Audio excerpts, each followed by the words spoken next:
Hermana, hermano hispano, ¿te gustaría que al llegar ese momento tan difícil para una familia, dejarles a ellos beneficios en lugar de obligaciones y problemas por resolver? Te digo cómo mitigar el dolor de ese momento, llamando a Jennifer Chacón, tu agente de seguros de vida de confianza que habla tu mismo idioma y está disponible para ti las 24 horas del día.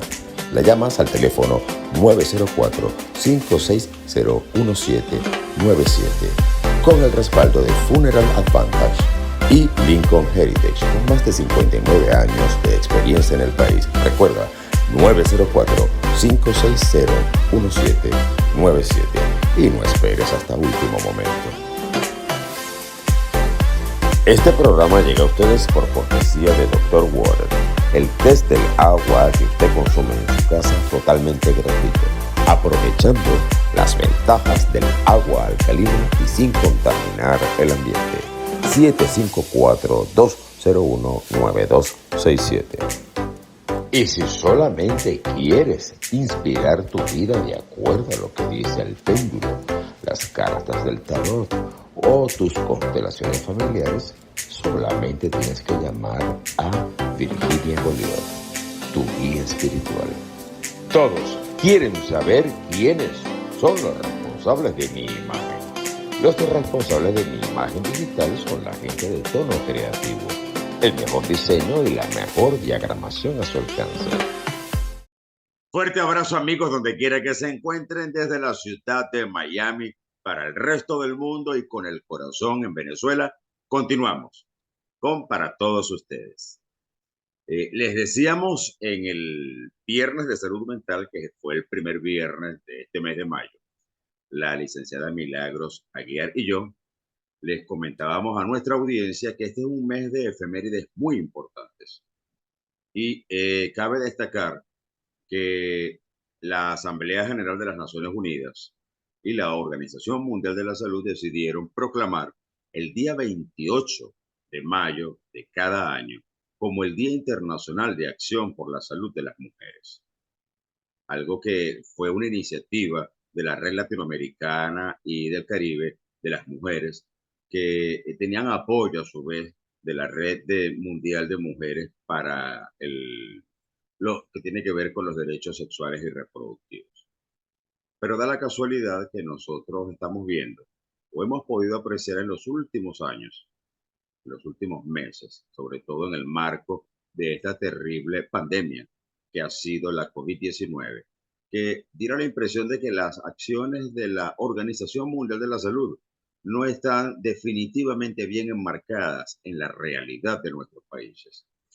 Semanas atrás, el Centro para el Control de Enfermedades de aquí de los Estados Unidos reportó que había un repunte de infecciones de transmisión sexual en las mujeres estadounidenses y peor aún, en mujeres afrodescendientes e hispanas, sobre todo con esta oleada migratoria que está ingresando a los Estados Unidos, lo cual implica que en nuestros países de Hispanoamérica o Centro y Suramérica hay ciertos problemas de salud pública con lo que se refiere a la salud sexual y reproductiva de la mujer. En este sentido, y para hablar de este tema, cuento conmigo hoy nuevamente, después de 8 meses, lo tuve como invitado, al doctor Paul Piñero.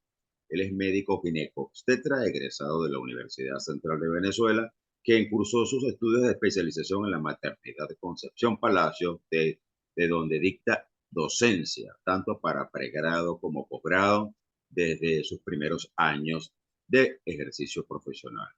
Además de ello, el doctor Paul Piñero es formado en el Laser Vaginal Rejuvenation Institute de Los Ángeles, aquí en los Estados Unidos, y tiene una especialización en endocrinología ginecológica en la Universidad de Alcalá, en España. Bienvenido, padrino de promoción, doctor Paul Piñero. Bueno, gracias a ti por invitarme nuevamente. Siempre estoy a la orden para transmitirle a las personas, como digo siempre, información que les permita tomar decisiones adecuadas en el momento adecuado. Entonces, tareas como estas a las que tú te has dedicado son encomiables y bueno, pasemos al tema nuevamente. Gracias, Eh, doctor. Le decía Mira, yo a la audiencia, disculpe doctor, le decía a la audiencia que el Centro para el Control de Enfermedades reportó que hay un repunte de infecciones de transmisión sexual, principalmente representadas por infecciones como la sífilis, la gonorrea, la clamidia y por supuesto la candidiasis vaginal. ¿Qué opinión le merece a usted de esto, doctor? Usted y que bueno, trabaja eso por la parte pública bastante. no solamente es en los Estados Unidos, es a nivel mundial. La Organización Mundial de la Salud está bastante preocupada por este repunte, como tú lo llamaste. Todavía no llega a los criterios de epidemia ni nada, ni brote, pero sí hay un aumento evidente de las enfermedades de transmisión sexual. Desde el punto de vista de lo que nos interesa por esta semana de la salud femenina, y como médico ginecólogo, eh, con respecto a estas enfermedades, eh, lo primero que nos interesa es que la población que está siendo afectada por esto son principalmente menores de 25 años. A eso, si le sumas eh, situación económica baja, que implica hacinamiento, y además está el problema de la promiscuidad, con el abandono de la medida de protección mundialmente reconocida como es el uso del preservativo. Hay mucha gente que piensa que esto es una enfermedad para gente que uno ni conoce, pero es que nos afecta a todos. En la consulta pública y privada, ese aumento de las enfermedades de transmisión sexual son algo que estamos viendo frecuentemente. La gente, como tú mencionaste, conoce básicamente la sífilis, la clamidia, la gonorrea.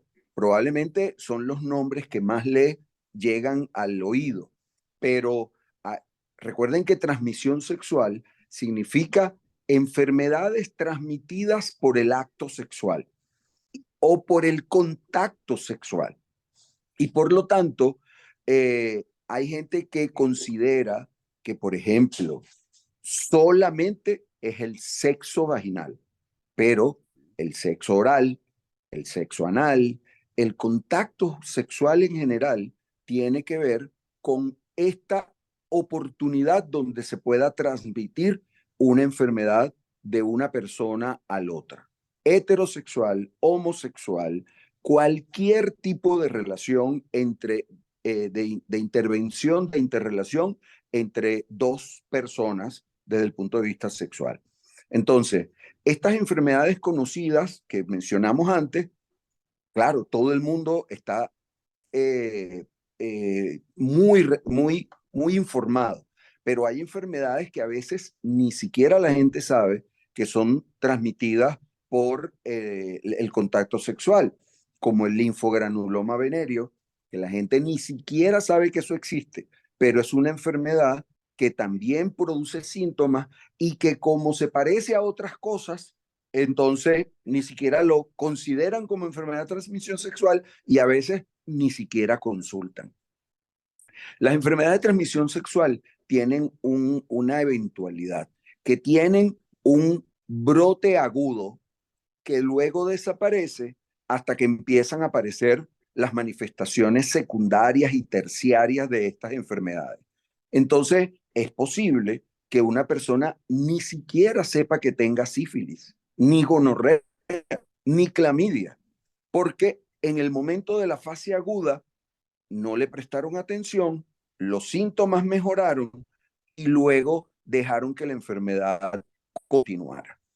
Dentro de las enfermedades está el herpes, el virus de papiloma humano, que termina produciendo el síndrome de inmunodeficiencia humana que todo el mundo conoce como SIDA. También está el riesgo del cáncer de cuello uterino. Entonces, estas enfermedades no solo tiene como importancia el estigma social, el pensar que es un problema de gente abandonada, de gente que no se cuida, etcétera, sino que cualquier persona potencialmente puede estar en riesgo de adquirir una de estas enfermedades y tener las secuelas a largo plazo que después solo queda el llanto. Hay un mito con relación a la transmisión de este tipo de infecciones en la mujer. Y es que muchas mujeres afirman que este contagio se adquiere de manera muy fácil en el uso de las tazas de los inodoros. ¿Qué No, respuesta tiene usted para esas mujeres, doctor? eso de que usé la toalla de alguien, que me senté en la playa, que fui al baño en no sé dónde, esa cosa está absolutamente demostrado desde el punto de vista científico que no es una manera de transmitir estas enfermedades. Tiene que haber algún tipo de contacto sexual con cualquier pedacito del cuerpo, no necesariamente los genitales, la piel, la boca, el oído, el ano, cualquier otro pedazo de cuerpo puede potencialmente ser el punto de entrada de cualquiera de estos gérmenes. Obviamente, como el punto de contacto sexual más frecuente y más intenso son los genitales, obviamente es la zona más frecuente. Pero ver lesiones de sífilis en la boca, en la lengua, es algo relativamente común, igual que en el ano.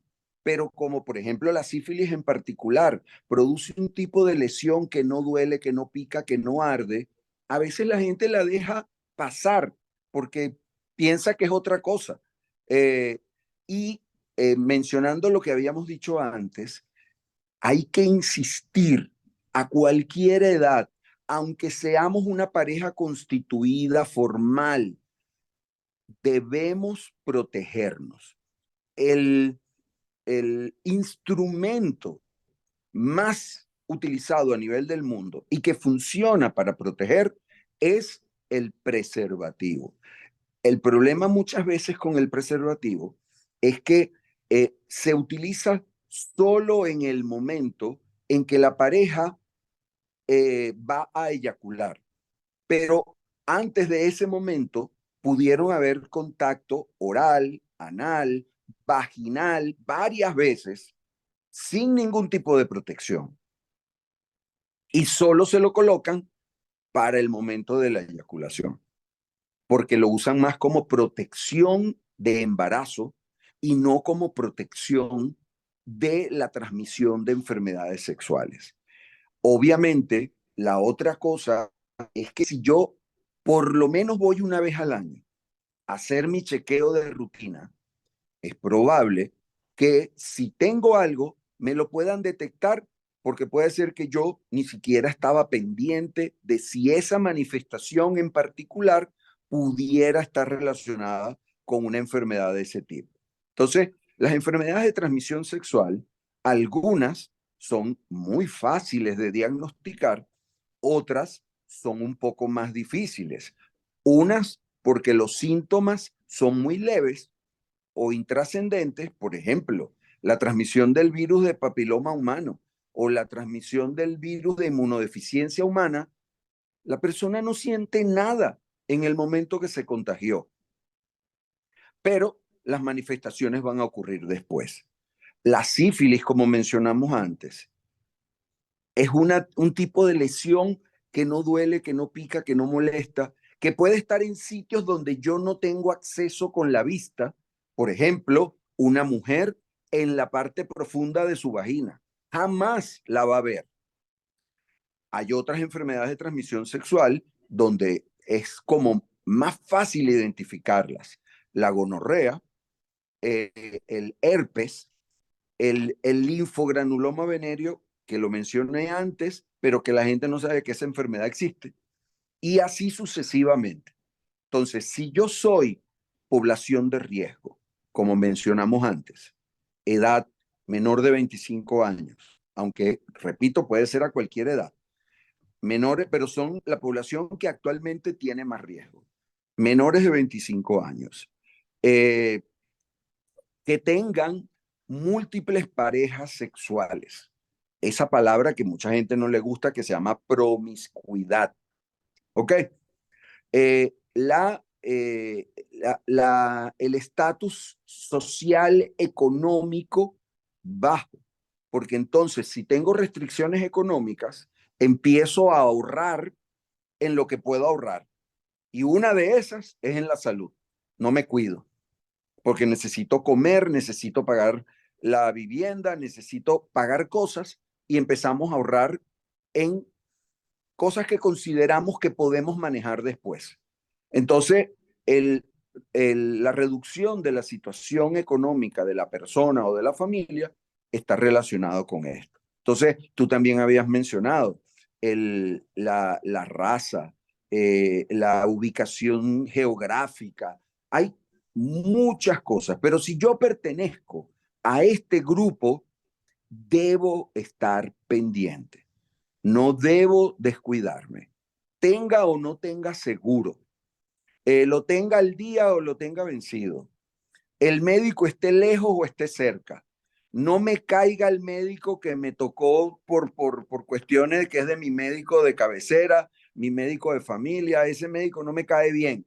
No importa, pero la prevención es indispensable.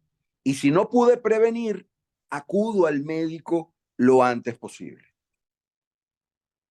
Debo destacar tres aspectos de lo que usted acaba de mencionar, doctor. En primer lugar, los CDC fueron bastante, digamos, expresivos cuando mencionaron en su reporte que casi todas las mujeres que han entrado legalmente a los Estados Unidos y que han atravesado la selva de Darién, se entiende perfectamente que vienen de Sudamérica. La mayoría de estos casos son nuestras connacionales venezolanas, son portadoras de este tipo de infecciones. Eso es alarmante, muy alarmante, porque eso es la expresión de un problema que tenemos dentro del país. También hay que recordar que, sí, como usted lo acaba de mencionar y lo destaco, que el nivel socioeconómico de estas mujeres es un factor importantísimo para que exista la presencia de estas infecciones de transmisión sexual. No es menos cierto que esta mujer, debido a precisamente a su nivel socioeconómico, vive en zonas deprivadas que ni siquiera el servicio de agua es regular. Eso por una parte. Por la otra, yo le quería preguntar, doctor, usted que tiene casi 40 años trabajando en el medio público, ¿cómo estamos actualmente en Venezuela con relación a las consultas de prevención de este tipo de infecciones de transmisión sexual? Sí, Me refiero al medio público. el Ministerio de Salud cuenta desde mucho antes de que yo estudiara medicina y desde que yo antes de que estudiara ni siquiera medicina, con un servicio de enfermedades de transmisión sexual. Al principio, ese servicio estaba prácticamente dirigido a las mujeres que practicaban Las trabajadoras sexuales. las trabajadoras sexuales. Pero bueno, obviamente servía para todo el mundo. La gente no le gustaba ir a ese servicio porque, porque pensaban, así como tú dices, que si me siento en la misma silla donde se sentó alguien que está enfermo, me voy a infectar yo también. Entonces eso hubo que lucharlo mucho para que la gente lo entendiera. Todavía no lo entienden, que eso no se contagia de esa manera. Eh, eh, pero el, el acceso, como te dije antes, a los servicios de medicina pública se ha restringido por lo que mencionábamos antes. La gente está preocupada por muchos problemas puntuales y a veces lo urgente priva sobre lo importante. Entonces, una persona que no tiene para comer, que no tiene para educar a sus hijos, que no tiene para muchas cosas, restringe sus citas oportunamente. Entonces, ya sea que tenga la sospecha de que tiene una enfermedad de este tipo o que solamente va a acudir al médico para su chequeo anual, las consultas obviamente en el momento actual han reducido su, su número de personas que acuden a los servicios de salud pública. Recuerda que estas enfermedades a nivel mundial se consideran de denuncia obligatoria, porque un médico que recibe un paciente con este tipo de diagnóstico está obligado por cuestiones de los trámites a nivel social de proteger a la sociedad, de denunciar y hacer pesquisa de los contactos sexuales de esta persona que yo diagnostiqué con cualquier enfermedad de transmisión sexual. Por ejemplo, llega una persona con una enfermedad como la sífilis, yo le tengo que pedir los datos de su pareja sexual actual, pero también de cualquier anterior a esa. Estoy en la obligación de hacer pesquisa de otras parejas sexuales que haya podido tener la pareja con la que está esa paciente. Y así como podemos ver, una persona puede estar relacionada con por lo menos 5 personas más. Y todas esas personas hay que advertirles del riesgo que tienen, porque pudo haber tenido una actividad sexual ocasional, circunstancial, una noche con una persona X y no supo más de esa persona. Y pudo haber sido que esa persona estaba infectada. Por eso se le hacen todas las pruebas de enfermedades de transmisión sexual a las mujeres que han sido sometidas a violaciones sexuales, etcétera. Porque uno no conoce la historia de estas parejas, pero aún teniendo una pareja sexual estable, el control anual le va a ayudar a descartar cualquier cosa que ni siquiera tenga sospecha de que pudiera estar bajo el riesgo. Destaco de esta parte de su explicación, doctor. No, si bien es cierto que esta serie de programas que yo estoy haciendo durante el mes de mayo son dedicados a la mujer básicamente, y le hacemos un llamado a la mujer en cuanto a los cuidados que debe tener para evitar este tipo de infecciones, no es menos cierto que ese mismo llamado se lo hacemos a los hombres, porque son ellos precisamente, o somos nosotros, quienes contagiamos a las mujeres. Eso por una parte.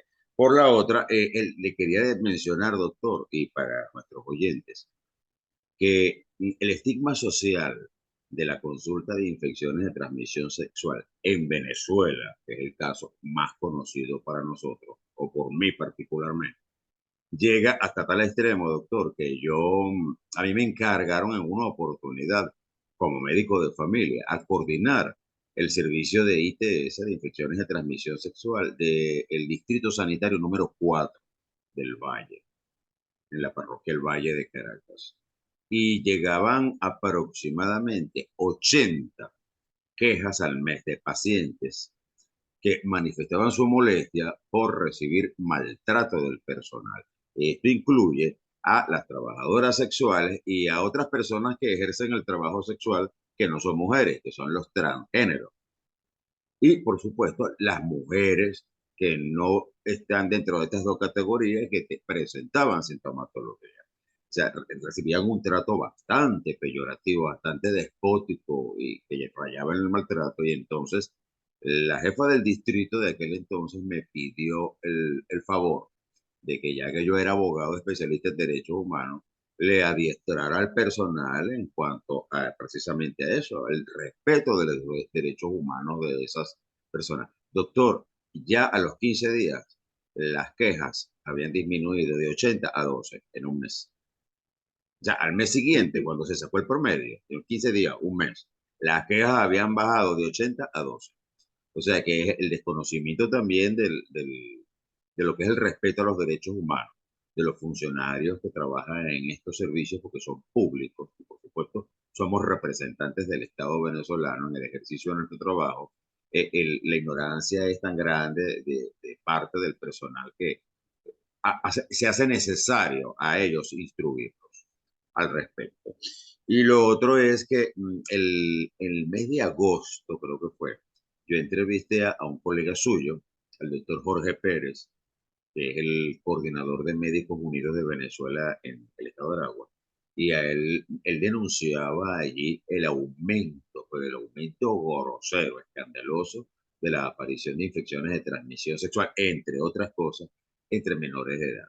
Porque usted sabe, doctor, usted y yo sabemos que, como lo hemos mencionado en otros programas, la licenciada Milagros, la psicólogo clínico y yo, que el confinamiento producto de la pandemia trajo consigo mucho hacinamiento familiar, mucha mezcla de familias, inclusive de parentes de segundo y tercer grado de consanguinidad viviendo en un solo hogar donde había niños presentes.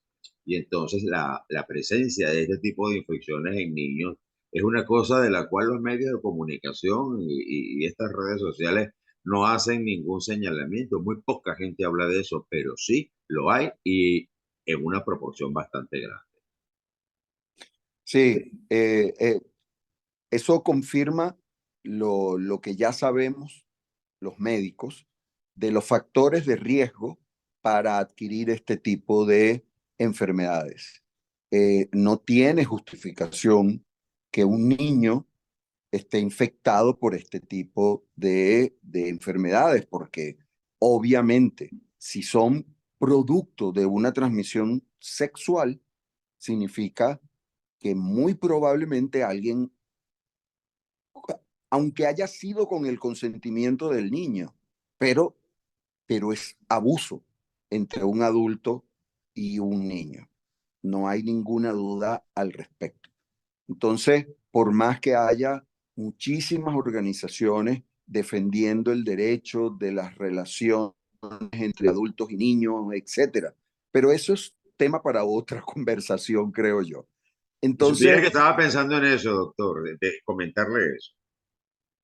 porque de verdad eso es algo que implica, tú que eres especialista en los derechos humanos, eh, abarcar tanto en la sociedad que en nuestros países, en, que ya no sé si son del tercero, del cuarto o de qué mundo, dedicar recursos para ese tipo de campañas es impensable, porque repito, como dije antes, lo urgente está privando sobre lo importante. Entonces, eh, sin duda alguna, si las campañas de educación de la población en los medios de comunicación, en las redes sociales, no logran su cometido, tampoco lo logra la educación sexual que se imparte en las escuelas, tampoco lo logra la educación sexual que impartimos los padres a nuestros propios hijos, porque no tenemos acceso a ninguna de esas cosas. Entonces, si estamos en un grupo social, tú hablabas de una persona que está migrando desde la Patagonia hasta los Estados Unidos, pasando por Centroamérica y llegando a los Estados Unidos en busca de una mejor calidad de vida. Eso puede haber sido días, semanas o meses de pasar penurias, donde no hay recursos humanos. Pero ese cuadro tan horrible resulta que lo vive mucha gente en su vida normal sin estar migrando. Entonces, ¿cómo podemos hacer para lograr que la prevención, porque es que en medicina es el ABC es prevención, prevención, prevención. Por lo menos en los años que nosotros nos formamos, doctora. Ahora no sé. Es que tiene que ser así. La prevención es la herramienta indispensable. Entonces, si no estamos cumpliendo con las medidas de prevención, y si la prevención, como mencionamos antes, era el uso de un instrumento como el preservativo, y ni siquiera estamos usando eso, obviamente, si lo sumamos al hacinamiento, a la promiscuidad, al abuso de menores, al inicio de la vida sexual cada vez más temprano, a ese conjunto de eventos, es lógico que haya un aumento de de las enfermedades de transmisión sexual. No, es que no puede haber una razón para que no ocurra ese aumento. Entonces, tenemos que regresar a lo básico. En inglés, el famoso back to the basics. Porque tenemos que recuperar que la persona evite enfermarse, porque sin duda ya instaurada la enfermedad, los recursos económicos se multiplican cada vez más a medida que la enfermedad avanza y muchas veces sin capacidad de recuperar o de curar. Recuerden que muchas de las enfermedades de transmisión sexual, afortunadamente las más antiguas, todas tienen tratamiento curativo si se diagnostican a tiempo. Pero muchas otras, como por ejemplo el herpes, el virus de inmunodeficiencia humana, no tienen tratamiento curativo, tienen tratamientos paliativos. Una persona portadora de virus de papiloma humano o portador de herpes puede vivir muchos años, siempre y cuando mantenga un estilo de vida y un tratamiento a largo plazo para evitar los nuevos brotes y las complicaciones de estas enfermedades. A mí me parece que nunca es suficiente que se hable de este tipo de enfermedades, porque la gente va perdiendo la idea de que estas enfermedades, primero, existen. Segundo, que todos somos población de riesgo potencialmente, porque tenemos vida sexual, a menos que estemos dedicados en nuestra vida a no tener vida sexual. Tercero, que las enfermedades se transmiten por una vida sexual normal. No es que yo tengo que ser una persona rara. Por lo tanto, todos potencialmente podemos ser población de riesgo. Entonces, debemos estar pendientes. Como mencionaba antes, es importantísima la prevención. Entonces, eduquemos a nuestros hijos, pongámoslos en contacto con medios ambientes donde se hable de esto, las escuelas, las iglesias, las asociaciones civiles, donde sea que nosotros vivamos, que haya posibilidad de que tengan acceso a la información, estar muy pendientes del tipo de información a la que acceden nuestros hijos, niños o adolescentes a través de las redes sociales. Hay que estar muy pendiente porque hay demasiada información maliciosa, malintencionada. Y para eso es que debemos nosotros, como padres, como adultos, apoyar que la población de riesgo tenga posibilidad de poder tener acceso a esta información, estar consciente y por lo tanto poder ponerle solución a los problemas a tiempo, a través de la prevención o a través del tratamiento oportuno.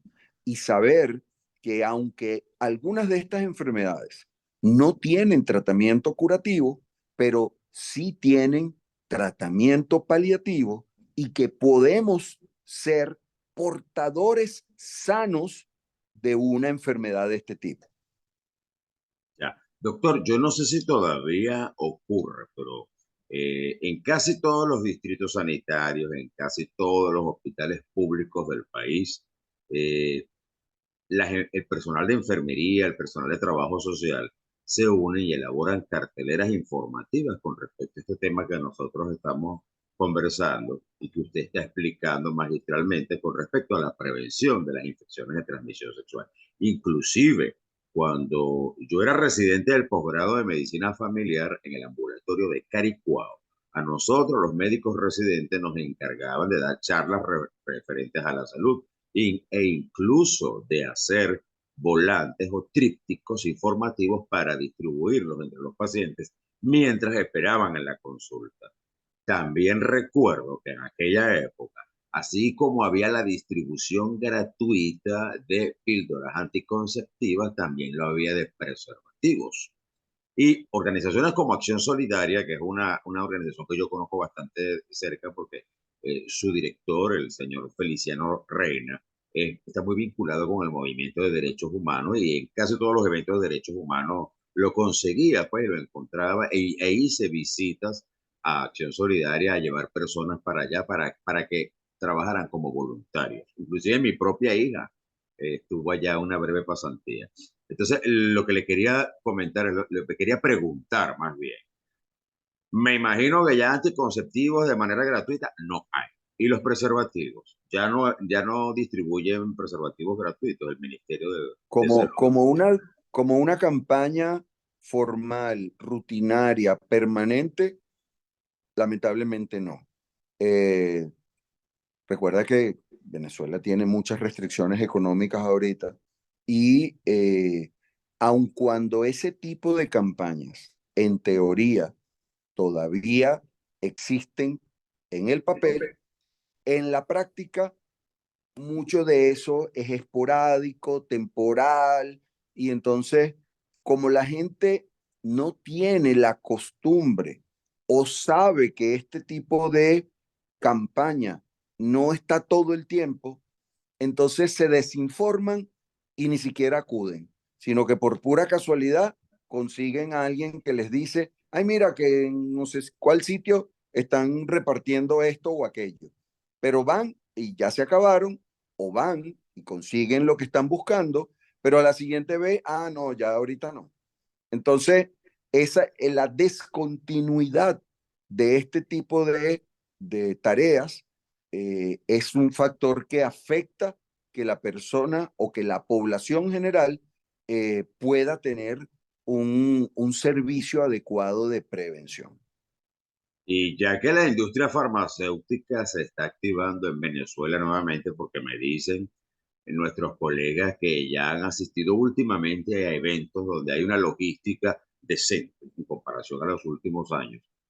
Sería interesante hacerle esa propuesta a la industria farmacéutica que está relacionada con este tipo de los medicamentos para el tratamiento paliativo que usted mencionó, y colocar publicidad en lugares estratégicos, como por ejemplo los vagones del metro de Caracas, a la entrada de estos famosos conciertos que hacen en el Poliedro de Caracas, donde va tanta gente, ya hay, además de eso, consumo de alcohol y de otras sustancias que conllevan a que mujeres y hombres le den rienda suelta a su sexualidad, y nosotros sabemos que es así porque han habido escándalos públicos en los estacionamientos, en los alrededores del Poliedro. Sería cuestión también de llamarle la atención a ello. ¿Usted sabe de alguna iniciativa relacionada con esto que tenga la Sociedad Venezolana de Ginecología y Obstetricia particularmente? Sí, bueno, como tareas por hacer, no hay ninguna duda de que hay muchas organizaciones que están tratando de cumplir con esta tarea. Lamentablemente sigue el otro parte de la oración que es por hacer. Eh, Recuerda que ese boom, esa campaña mediática con el eslogan de Venezuela se arregló, es algo muy circunstancial y que abarca a un grupo muy pequeño de la población. 10%. Los venezolanos, no es que Venezuela se arregló, es que los venezolanos nos la estamos arreglando como podemos. Y quienes pueden de verdad hoy en día arreglárselas, los que tienen acceso rutinario, frecuente y en cantidad suficiente de dólares. Y eso, el numerito que tú acabas de decir, no supera el 10% de la población. No. Mucho del otro 80-90% de la población puede que tenga ocasionalmente acceso a dólares, pero con un sueldo básico de 130 bolívares. $5 mensuales.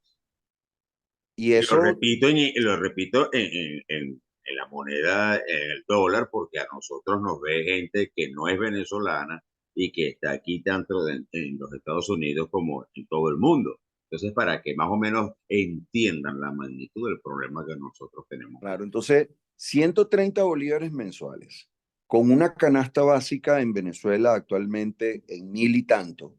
¿Cuántos miembros de la familia tienen que ganar los 130 bolívares para poder acceder a la canasta básica? Entonces, obviamente, las restricciones económicas son muy grandes, no solo para que las personas se provean personalmente de estos servicios, pero también hace que organismos, organizaciones privadas, ONG, por mejor voluntad que tengan, y por mejor que sea su infraestructura para acceder a ciertos grupos de la población, en general se quedan cortos. Entonces, hay que buscar la manera, lamentablemente, probablemente no está en tus manos ni en las mías personalmente, pero si sumamos este tipo de iniciativa que tú tienes, mi disponibilidad para ayudar con la de otro y otro y otro, muy probablemente, por una parte, tendremos la posibilidad de darle servicios a personas que no lo tienen y empujar para tratar de que esta situación que afecta a la sociedad venezolana pueda ser superada de manera definitiva y ojalá lo más pronto posible. Fíjese una cosa, doctor, antes de que usted dé su mensaje final de despedida. Quizás no esté en nuestras manos, sin embargo, ya el hecho de que usted esté presente aquí con nosotros en el marco de esta programación especial dedicada a las mujeres es un aporte bastante valioso que yo aprecio y usted sabe que agradezco muchísimo. Que para mí es un honor poder conversar con usted de estos temas. Eso por una parte. Por la otra, yo le dejo una tarea pendiente a la empresa privada y a las sociedades científicas. En primer lugar, les quiero mencionar que nosotros tenemos una ley del Sistema Nacional Público de Salud que data del año 2001 y que no sirve absolutamente para nada. Ya nosotros no podemos esperar nada bueno del Estado. Quizás usted que está allá no lo puede decir, pero yo sí lo puedo decir que estoy aquí afuera. No esperamos nada del Estado, que es una tarea del Estado y que está no solamente plasmado en nuestra Constitución, sino en esa ley que le acabo de mencionar. Pero bueno, vamos a mancomunar esfuerzos. La empresa farmacéutica, la industria farmacéutica que está allá, la Sociedad Venezolana de Ginecología y Obstetricia, la Sociedad Venezolana de Salud Pública, la Sociedad Venezolana de Infectología, por ejemplo, el Ministerio de la Mujer no podemos esperar nada de esa gente en lo absoluto, pero sí, por lo menos las sociedades científicas, la Sociedad Venezolana de Medicina Familiar, que son sociedades científicas que pudieran eventualmente mancomunar esfuerzos y bueno, el contacto de la industria farmacéutica que tiene uno, el que tiene el otro, con los publicistas, bueno, se pudiera emprender una campaña bien interesante, doctor, y no dejar esto en manos solamente de las organizaciones no gubernamentales, que bastante están haciendo con otros temas que son tan importantes como este. Doctor, un mensaje final para esa mujer que nos está viendo en esta programación especial del mes de mayo y a los colegas también, a la población en general. Bueno, con las palabras con las que comencé, la información es indispensable para que podamos tomar conciencia de los problemas y poderle poner soluciones. Entonces, en el caso particular de las enfermedades de transmisión sexual, no pierdan oportunidad de informarse. No piensen que esto es un problema de otra gente. Toda la población del mundo potencialmente está en riesgo. Entonces, no pierdan oportunidad de informarse y no pierdan oportunidad de informar a otros para que podamos todos tener una mejor salud. En esta semana, en este mes de la salud de las mujeres, en particular para estas mujeres, para todas las mujeres. Pero obviamente las mujeres no viven solas en el mundo, viven con sus parejas, con sus hombres, con sus hijos, con su familia, con sus amigos. Entonces, no perdamos la oportunidad de multiplicar esta información. Por lo tanto, esa persona que escuchó este tema de hoy, hable con alguien, dígale, métete en YouTube y busca la información que allí está. Y esa información, como pasa mucho cuando uno se mete en las redes sociales, un mensajito lo lleva a otro y a otro y a otro, y cuando te das cuenta estás una hora ahí revisando un mensaje detrás de otro. Entonces, no desperdicien el tiempo. Cuando tengan la oportunidad, acudan al médico, vayan a sus chequeos anuales para que tengan la oportunidad de ser revisados y que se le diagnostique las cosas cuando son leves y no esperar a que ya la enfermedad haya avanzado y sea más difícil de recuperar. Doctor, muchísimas gracias, como siempre, honrado yo de tenerlo en mi programa. Eh, Como siempre, muy agradecido y honrado y muy orgulloso de ser su ahijado de promoción. Bueno, Eh, a ti las gracias, a la audiencia que tiene la paciencia de escucharnos hablar de estos temas y que, bueno, no pierdan esa paciencia, que tengan todos la mejor vida posible. Amén. Amigos, y a ustedes les recuerdo a mi audiencia que allá abajo está, para que ustedes le den like, se suscriban, activen la campanita de notificaciones, compartan para poder difundir esta información tan importante y además de eso, recordarles que sus comentarios son bienvenidos. Muchísimas gracias a todos por su audiencia. Amigos, él fue el doctor Paul Piñero, esto para todos ustedes y yo, Eliezer Elvitar. Muchísimas gracias por su audiencia nuevamente y les recuerdo, mientras nos vemos en una próxima oportunidad, se me cuidan mucho. Gracias.